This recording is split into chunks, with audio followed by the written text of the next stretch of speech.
Greetings, dear friends. Welcome to this live stream for Empty Cloud Monastery, New Jersey. It's been a while since I have been able to offer a Dhamma session, just over a month, I think. And this is because of illness in my family. I'm looking after my aged parents, and my mum had to go to hospital and was in hospital for just less than 3 weeks. And so I was able to support her in that process, and I'm now supporting her convalescence. Life is full of rich teachings, is it not? And I must say that being with elders, facing up to, the ravages, the challenges of old age is a very powerful Dhamma and a kind of medicine in itself, to open the eyes, open the heart to what is real and to path, to making the best use of the time that we have, so limited and so unpredictable, these lives. So I myself am feeling a little bit under the weather today, so I will hope to speak through the brain fog and offer some teachings on Dharma. I actually have a very beautiful, simple topic today. I think I called the talk A Good Hand.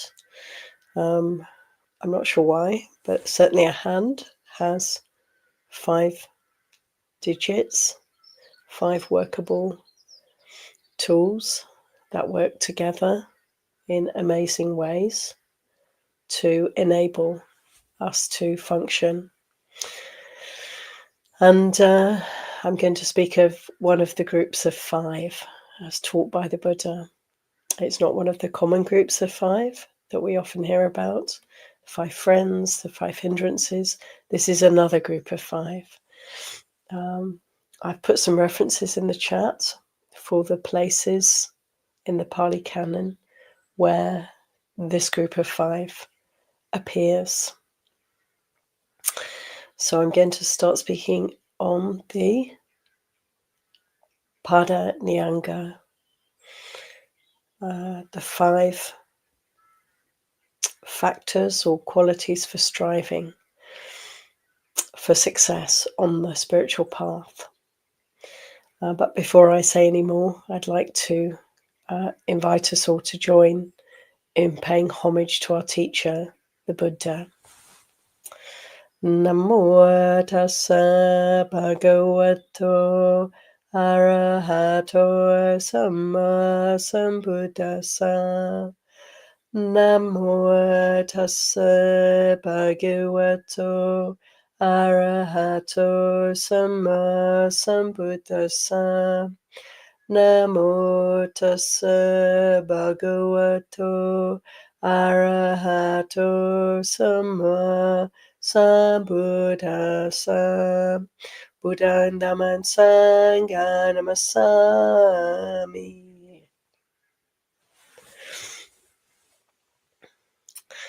So before I speak about these 5 qualities, 5 limbs, 5 aspects of striving that enable us to have success on the spiritual path, I'd like to speak a little bit about the suttas where I discovered this teaching. There are 2 suttas in Majjhima Nikaya. In the chapter on kings, where the Buddha's teaching kings along with inevitably, their large gatherings, their large entourages. So Majjhima number 85 and Majjhima number 90 in this chapter on kings. In both these suttas, there is this teaching, and it's kind of embedded in the suttas. The suttas are quite long, and there are many teachings and encounters that take place. Majjhima number 85 Bodhi Rajakumara Sutta is an encounter between Prince Bodhi and the Buddha. Prince Bodhi was born to a family of disciples of the Buddha, and indeed when he was in his mother's womb, he was dedicated as a follower of the Buddha by his mother.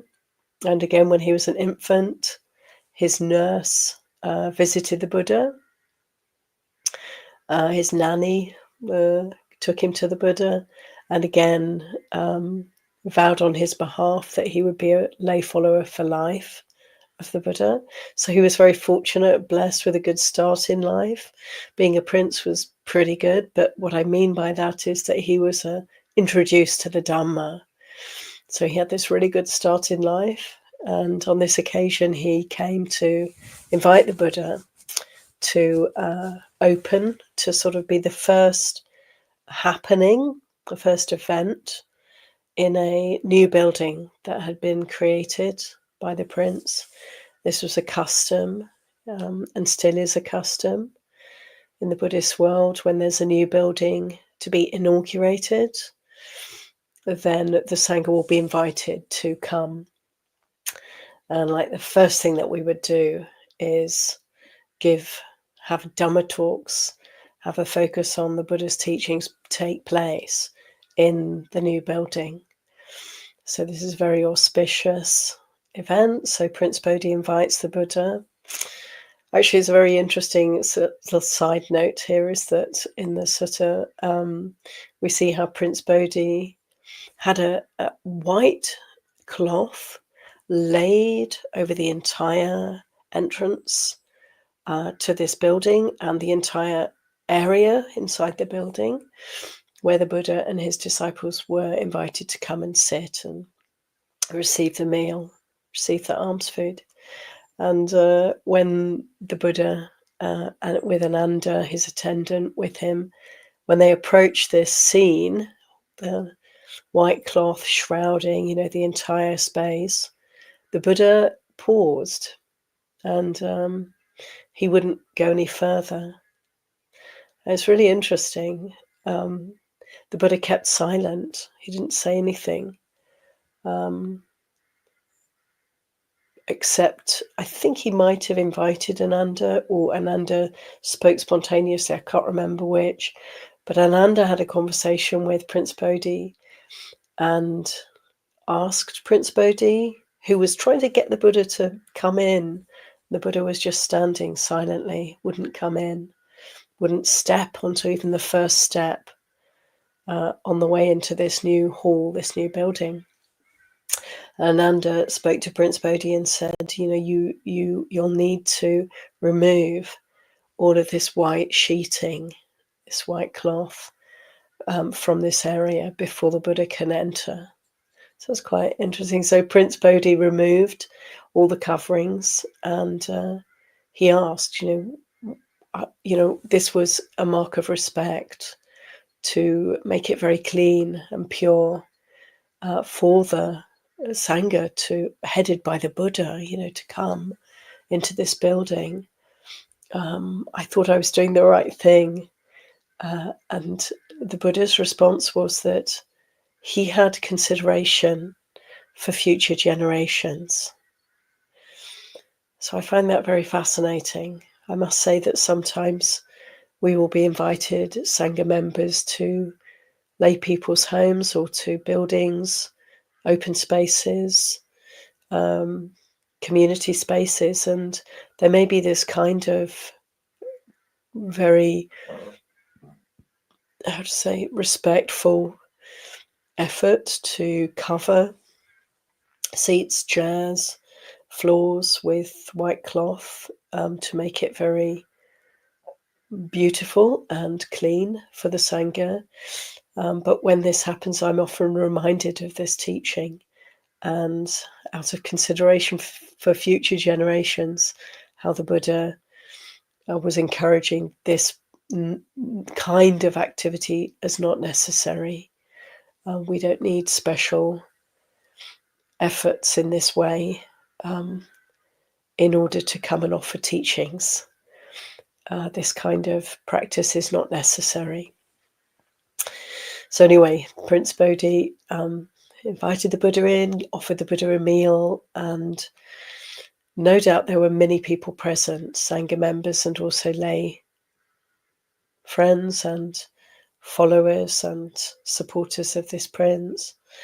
And he asked a number of questions, but one question that he asked was, how long does it take for a person who is practicing as a disciple of the Buddha? How long does it take such a person to fulfill the path of practice, to reach the final goal, to become fully enlightened, to attain nibbana, to be free from all greed, hatred, and delusion? How long does it take? And the Buddha was asked this question a number of times by different people, and he gave different answers. But in this case, he, as always, the Buddha speaks directly to the experience of the questioner. And on this occasion, the Buddha asked Prince Bodhi, well, when you are training somebody to teach them how to ride an elephant, how long does it take you to teach them? How long does it take for them to become adept at riding an elephant? And Prince Bodhi responded something like, well, it depends. And the Buddha then gave this teaching. He said there are these 5 qualities that are necessary, or at least one of these 5 would be necessary, if not all 5 are necessary in order for a person to take up a training. And if one does not have these 5 qualities, it's not possible to learn and to make progress as an elephant rider. And in the case of the Buddha's training as a disciple of the Buddha, to train for liberation. And so here in this sutta, the Buddha gives these 5 qualities of striving to enable us to make the right efforts for liberation. And again, before I go into these 5 qualities, I'm going to speak a little bit about Majjhima Nikaya number 90. It's called Kanakatala Sutta. This is the place where this sutta was given. And on this occasion, King Pasenadi of Kosala was actually out of his kingdom on some business. And the Buddha too was traveling, and they intersected at Kanakatala. And the king, Pasenadi, came with all of his followers, his entourage, to visit the Buddha. King Pasenadi was the same age as the Buddha. He was a devoted disciple of the Buddha, and there are many occasions where the Buddha gave teachings to this king. This is quite a poignant sutta, this meeting at Kanakatala between the Buddha and King Pasenadi, because King Pasenadi was getting old, as was the Buddha, and he had his son with him. His son was a general called Vidudaba, I think, and his son was quite rebellious. As his father got older, the son, one could gather, had ideas about perhaps deposing him, and indeed this is what happened eventually. And within this sutta, if you read this sutta, which is full of interesting teachings, as well as this sense, there is a sense that King Pasenadi is slightly losing his authority.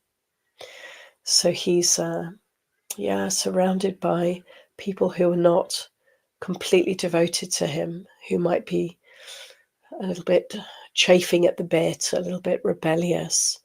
And this poor king, this elderly king, trying to keep it all together. It's a slightly poignant, has a poignant flavour to it, reading between the lines of this sutta. But anyway, to focus on this particular teaching of the Buddha, the 5 qualities for striving, King Pasenadi asks the Buddha at one point, on this occasion, he asks him, is there a difference between people of different castes? So, of course, at the time in India, even today, there are the 4 main castes. So the Pasenadi king is asking the Buddha specifically, is there a difference between the Brahmins, the warriors, the merchants, and the lower caste, the servant caste? These 4 main castes. Is there a difference between those people, really? And the Buddha starts to speak about how the Brahmins and the warriors are generally more respected and treated with deference by the other castes. And King Pasenadi responds, he says, no, that's not really what I meant. What I meant was, is there a difference between these different social people born into these different social strata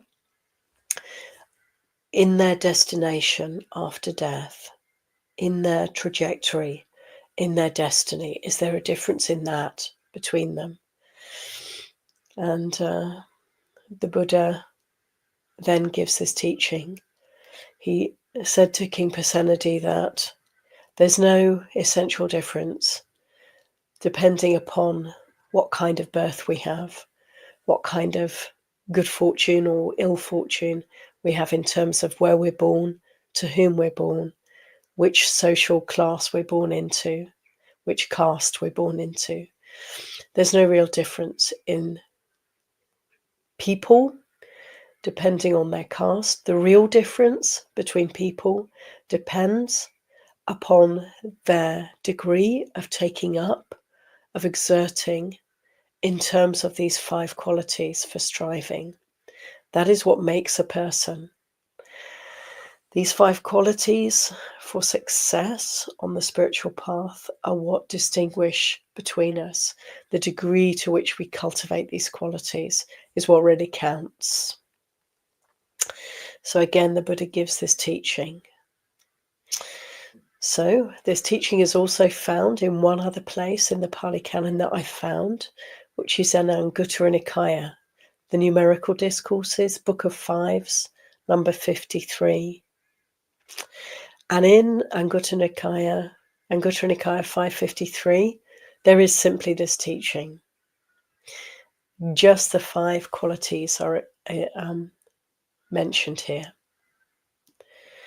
So having given that background, the questions that led to these teachings from Prince Bodhi and King Pasenadi, and then the essence of these teachings, I'd like to focus now on these 5 qualities for striving. To go through them one by one. They are the padani angani, the striving limbs, the striving qualities, the qualities of effort. Bhante Sujato translates padani as for meditation, the 5 qualities required for meditation. It's a reasonable translation because meditation is essential on this path of practice. So these qualities are needed for us to be able to meditate successfully, but also to live. I would say live, making the right effort, our lives, practicing the Eightfold Path. So we could even broaden it and use this translation, more strictly speaking, accurate translation of striving, the 5 qualities for striving. The first of these qualities, friends, is saddha. It is faith. It is confidence. It is devotion. Devotion to what? Confidence in what? Specifically, it is faith in the Tathagatassa Bodhi, in the awakening Bodhi of the Tathagata. Here the Buddha, as he often does, describes himself as the Tathagata, thus come, thus gone. The possibility then, faith in the possibility of awakening, that it is possible to renounce the world, that it is possible to see through delusion, to let go of greed and hatred, and to awaken to know Nibbana in its fullness, to be free from the obstructions to this full and complete understanding. So this is the first striving that we can consider, and to consider how, we may not have complete faith in the Buddha's awakening. We may not have complete faith in the path of practice. To investigate, how do I understand the teachings of the Buddha? Do I appreciate their inevitable success when one inclines towards following these teachings? Is there anything that's preventing me from fully engaging with these teachings? Is there any doubt in the mind, in the heart? And to know the hindrance of doubt is to have a handle on not necessarily immediately understanding and letting go of doubt, but to appreciating this hindrance is present for us, and to the letting go of doubt. To let go of doubt is not to immediately know, but it is to stop distracting ourselves with unnecessary cogitation, unnecessary sort of scrambling around to find fault with the Buddha's teaching. Can we focus on learning the Dharma, opening our hearts to the Dharma, and putting into practice the teachings of the Buddha? And in this way, we can slowly but surely work towards overcoming doubt and growing in faith. So this is not something we can make happen directly, but we can set the conditions, practice in such a way that we are moving away from doubt and towards true confidence in the Buddha's teachings. And as we continue to practice and gain insight, so the doubt is dispelled and the certainty comes into being. Yes, this is the way, this is the only way, this path of practice, developing the Eightfold Path, developing mindfulness, developing our meditation, and letting go of delusion, illusion, letting go of anything that's holding us back from perfect peace and happiness, letting go of greed, letting go of aversion when these imposters arise in the heart. Seeing these hindrances also enables us to let go of these defilements in the mind. And so this is a process, is what I'm saying. And the striving that is required is to recognize that faith, devotion, confidence in the Buddha's teachings is something to cultivate. And this kind of attitude of opening the heart, wholeheartedly embracing and opening to the Dharma teachings is required if we want to be successful on the path of practice. So this is number one, saddha. And specifically in these suttas, the teaching is the same in all of the three places where we find it in the Pali Canon. Specifically, the Buddha goes on to say, this confidence in the enlightenment of the Buddha, in the awakening of the Tathagata, is the recognition that the Blessed One, the Buddha, is perfected, fully awakened, accomplished in knowledge and conduct, holy, knower of the worlds, supreme guide for those of us who wish to train, teacher of gods and humans, awakened, blessed. This, of course, Iti Piso Bhagawa, is the chant that we do every day, usually morning and evening, in Buddhist monasteries, perhaps for many of you at home.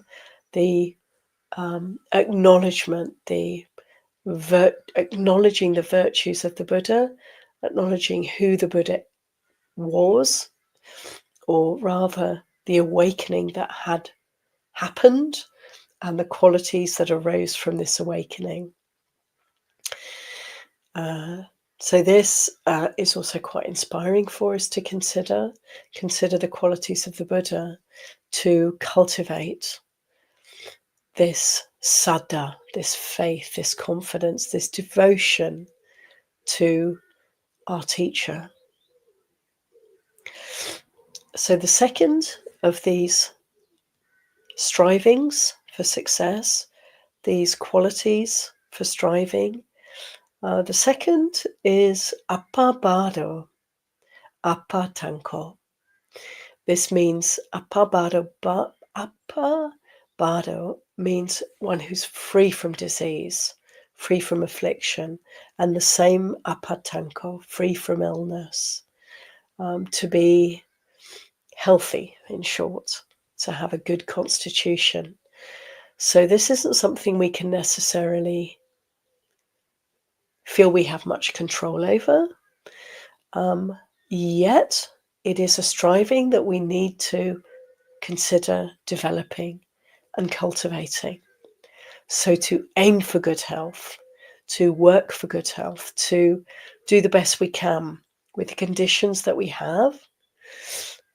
As we know in other suttas, the Buddha speaks very clearly about karma, the cause of ill health being, quite simply put, the cause of ill health is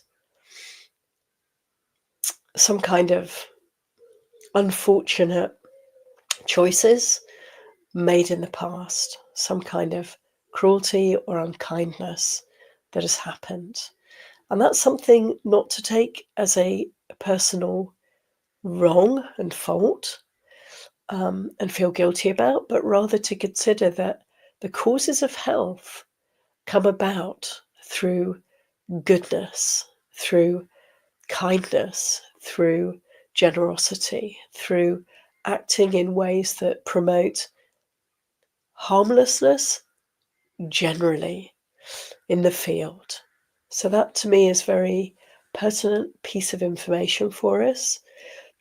When we have conditions of good health, we can feel, well, I can be very grateful that there has been good that has been done in the past that has led to this enjoyment of good health in the present. And in order to promote and continue that good health, there are a number of things that I can do. Obviously, to look after the body, to eat well, to sleep the right amount, to take the right exercise and so forth, to continue the good health that we enjoy, if we enjoy good health. The other thing is to consider karmic causes of good health and to continue to promote here harmlessness, kindness, non-cruelty, compassion, loving kindness, the good qualities that enable good health in the future. Having said that, if we're experiencing poor health, yes, there are reasons for this to have come about, and we can accept that, okay, the causes and conditions are in place for difficulties with health at this point. Can I strive to improve the situation here and to look after our health? Whatever health issues we have, to take great care, compassionately and kindly, to look after those issues and to do all that we can to promote good health in the future through our diet, through our careful, judicious use of medicines and therapies, and making the time, taking the effort to look after the health as best we can. And considering the karmic causes of ill health, can we open our hearts wide to cultivating loving kindness, compassion, generosity, and setting then the conditions for a movement towards good health in the future. So this is a consideration for us, whether we're healthy or not. If we're healthy, let's be grateful and practice. Use our energy, strive on the path for liberation. If we're not healthy, can we consider these teachings and take good care of this body and mind as best we can and cultivate loving kindness and compassion for the future good health that will inevitably come. The third quality of striving that enables us to have success on the path of practice is asato amayawi. Asato is honesty, friends, is a lack of deceitfulness, a lack of fraudulence, integrity, sincerity. Amayawi is one who is not deceitful, one who is not a trickster or a magician, one who is following and promoting and manifesting truthfulness, not deceit or delusion. So to me, this is a really crucial consideration, exploration. How we make practice good is to be sincere, to practice with integrity, with uprightness, honestly assessing our situation here, having sincerity in our relationship with others and our relationship with ourselves. The Buddha goes a little further in this teaching. He says we need to reveal ourselves honestly to the teacher or to sensible spiritual companions. So the willingness to be open about our state of mind, where we're at with our meditation practice, our understanding of the Dhamma, not to be afraid to own up if we're struggling, if we're confused, if there's things we feel we're really not getting in the way of understanding the Buddha's teachings. In our meditation practice, if we're not managing to develop concentration or focus or to experience awareness of this body, if we're struggling with these things, to be able to come clean about it and open up and ask for help, ask for support. And of course, we're all doing this all the time. If we're lucky, we have teachers and guides and we can ask them anything to find our way to understanding, to faith, to following these teachings to the best of our ability.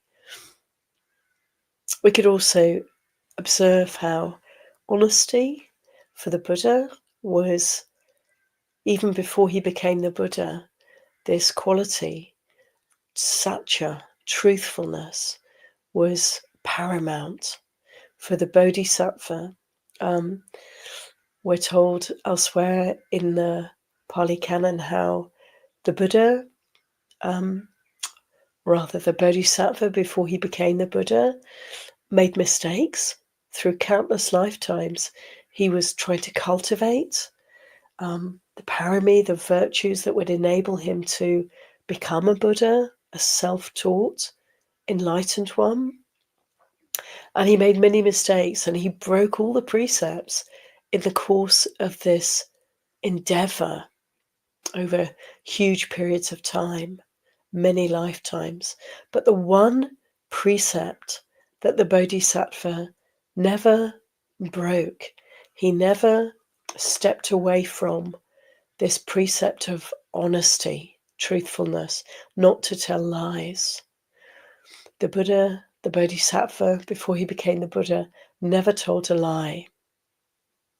So this quality of honesty, of integrity, is really key, is really central for our practice, and to avoid any kind of untruth or untruthfulness in our relationship with ourselves and in our relationship with others.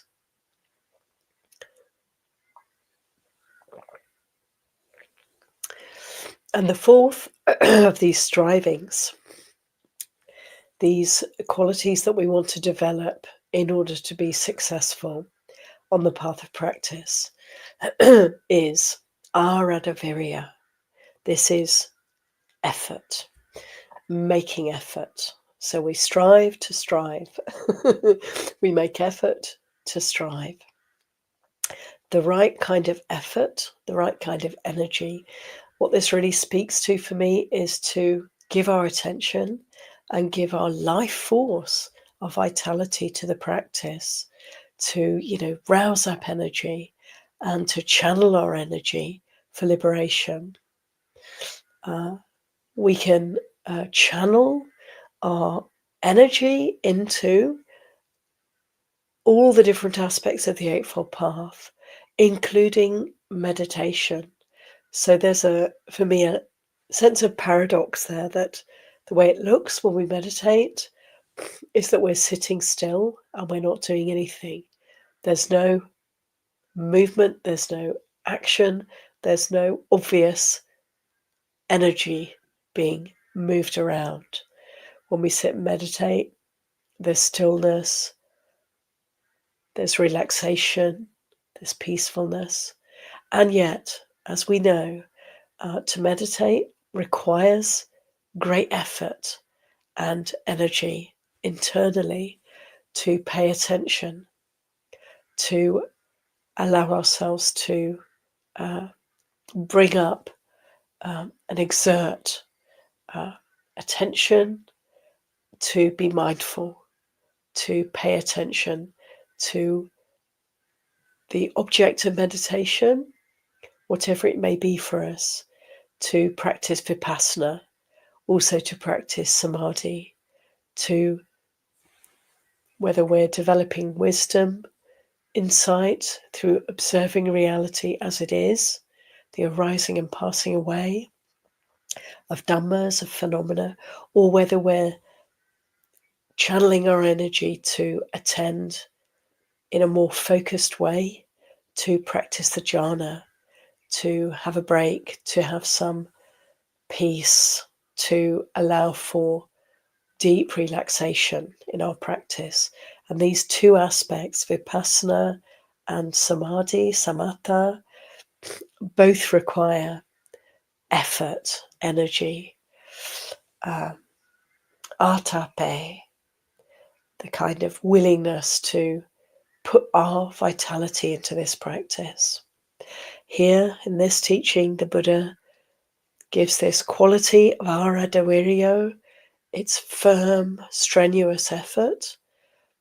He says we need to live with our energy roused up for growing skillful qualities and letting go of, eradicating, doing away with unskillful qualities.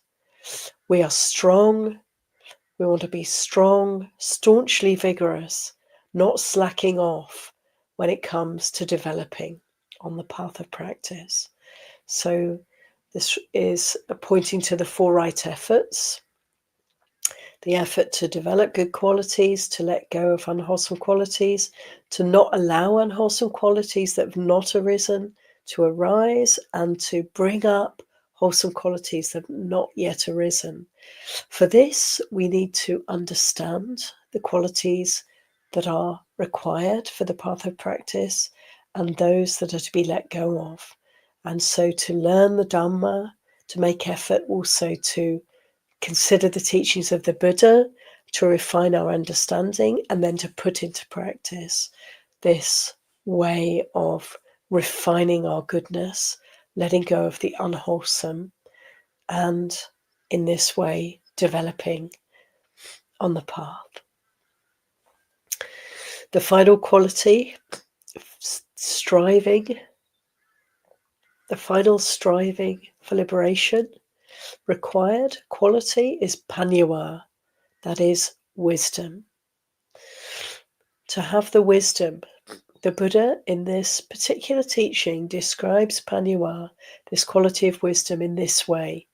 He says we want to have the wisdom of arising and passing away, which is noble, penetrative, and leads to the complete ending of suffering.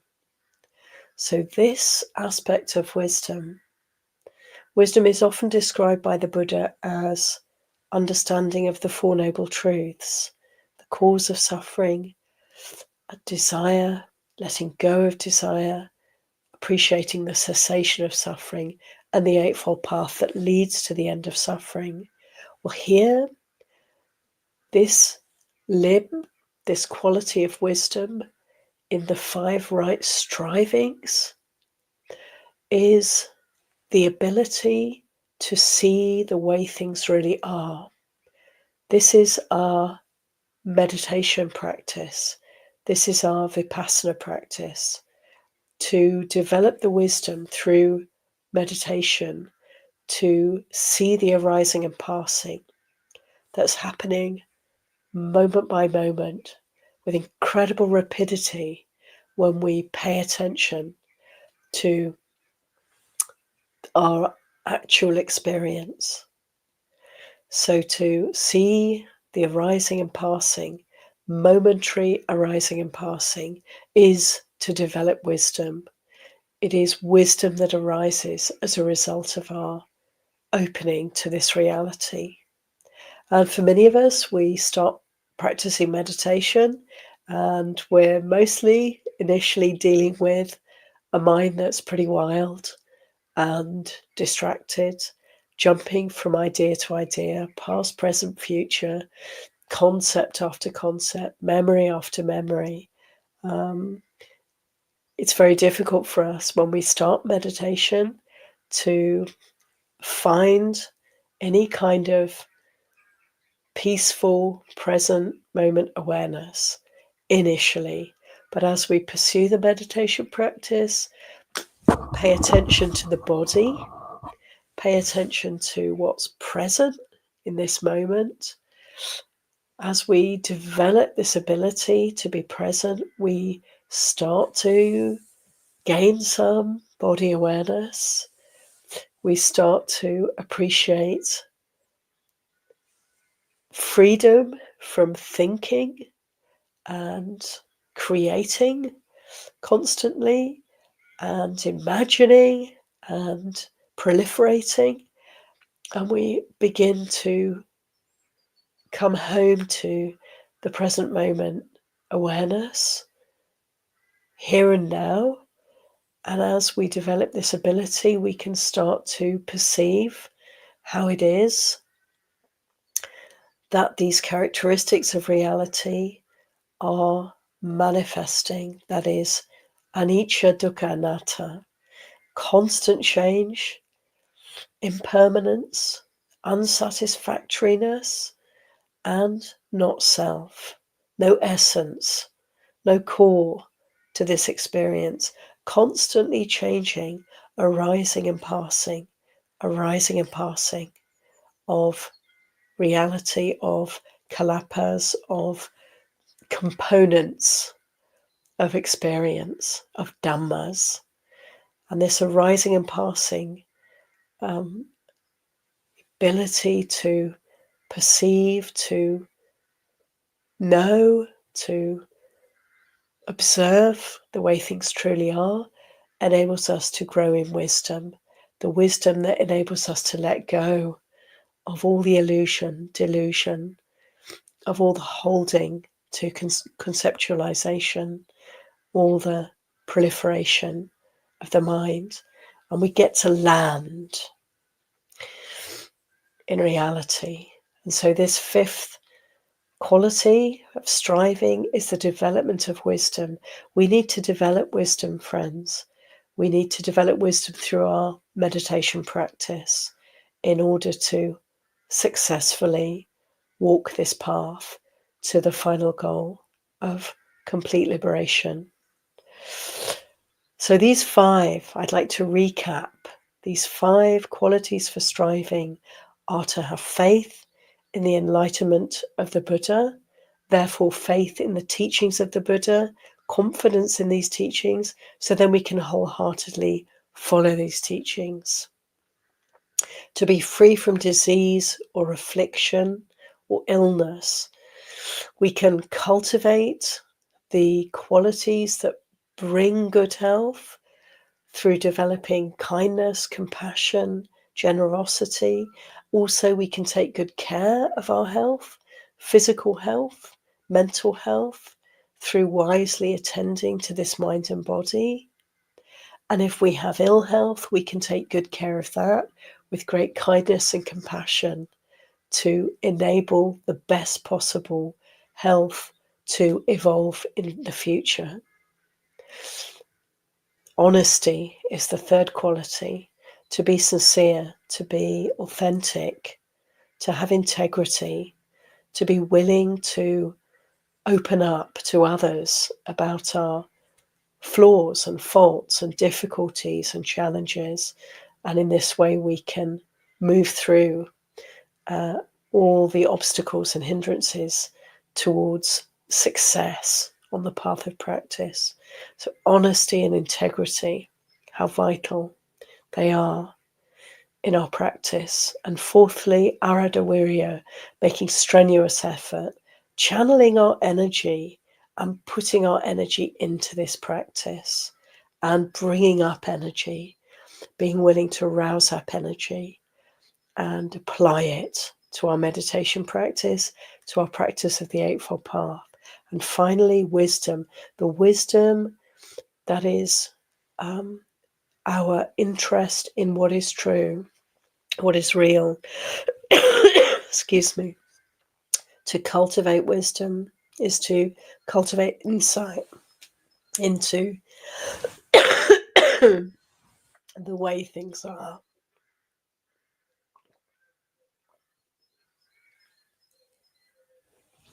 Ayya.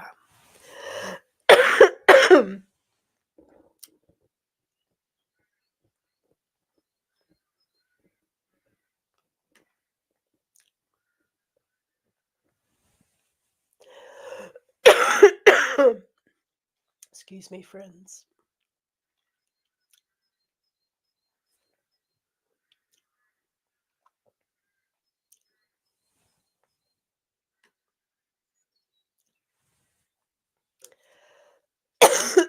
My voice is just about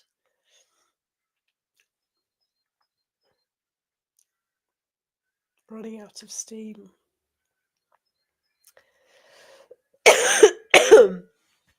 I'm just looking at the chat and giving it a pause. Thank you for your good messages.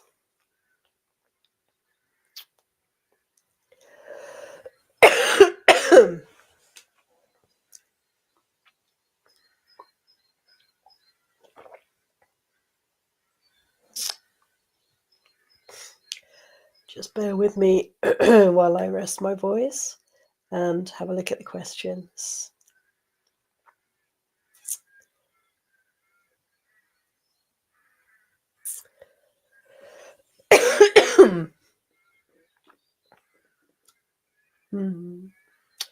Thank you very much for your comments. I'd like to pick up on Upasika Carol's comment, if I can. The strivings remind her of the 5 faculties and 5 spiritual powers in the 37 factors of enlightenment. Are they related? With the little voice I have, friends, I'm going to try and address this because this is a really great question. And indeed, these 5 qualities for striving certainly bring to mind the 5 indriyas, the 5 friends, or the 5 powers on the spiritual path. They're so similar, aren't they? We could see that Sada is the first of the indriyas, the spiritual friends, also the first of the strivings. Wisdom is also there in both cases, as is effort. The Buddha spoke slightly differently, as I've said, about the wisdom quality in the strivings. He speaks about this realizing, this observing of the way things are, the arising and passing of reality, of dhammas. In the Indriyas, when the Buddha speaks about wisdom, he generally speaks about the Four Noble Truths in this context. But otherwise, these 3 qualities are concurrent: faith, wisdom, and energy or effort. The other 2 indriya that are not mentioned in the strivings are mindfulness and samadhi, stillness or focus. It's quite interesting to me that we can compare then with the 2 striving qualities that are different, which is truthfulness and good health. In the 5 indriyas, mindfulness is the third. It's the sort of central quality. And I would say that here in the 5 strivings, honesty is the third. It is the central quality. Honesty, integrity, sincerity. We can consider how honesty and mindfulness relate, how sincerity and mindfulness are connected. When we're mindful, we are letting go of delusion, letting go of that which obscures the view. The trickster mind is seen through. We work with the delusions and let them go, or rather, with the light of mindfulness, delusion is kind of dissolved away and clarity takes its place. So I think that's quite interesting to consider, just as we are now, how sati, mindfulness, and honesty, asato, integrity, truthfulness, may be compared. And the other quality, the striving of good health, we could compare perhaps to the indriya, the spiritual friend, that is focus, that is samadhi. Just as an exercise, we could say that to have a peaceful mind, a mind that's able to focus, to attend in a one-pointed way, is really a healthy mind. And when we consider this, then this quality of the 5 strivings of good health, we could also bring in the aspect of mental health and how important that is for us to be able to make progress on the path. So I just love that you mention this, Upasika Carol, because there's a rich field here for us to contemplate the 5 indriyas and contemplate these 5 strivings and compare and contrast them and see how they all, just like the good hand of the strivings, the good hand of the indriyas, the spiritual friends, how these hands can work together. And all these qualities, each of the fingers, if you like, has its part to play. And just as when we need to pick something up, all 5 digits, the 4 fingers and the thumb, will come together in such a magnificently coordinated way. It really is quite remarkable, isn't it, when you look at the hand, how that works. Just in the same way, when we want to pick up these teachings, pick up the path of practice, let all 5 striving qualities, let all 5 Idriya, spiritual friends, come together to really fully pick up and embrace these teachings. And to pick up fully and embrace these teachings is to pursue the teachings all the way to the final goal. So may these 5 striving qualities come alive in us. May we keep cultivating them as we cultivate the spiritual friends. And in this way, we will surely, inevitably, irrevocably step forward on this path of practice and find our way, slowly but surely, to the final goal of complete liberation from all suffering. Thank you, Pastor Carol. Thank you for your kind attention, everyone. I think I'd better stop here because my voice is disappearing.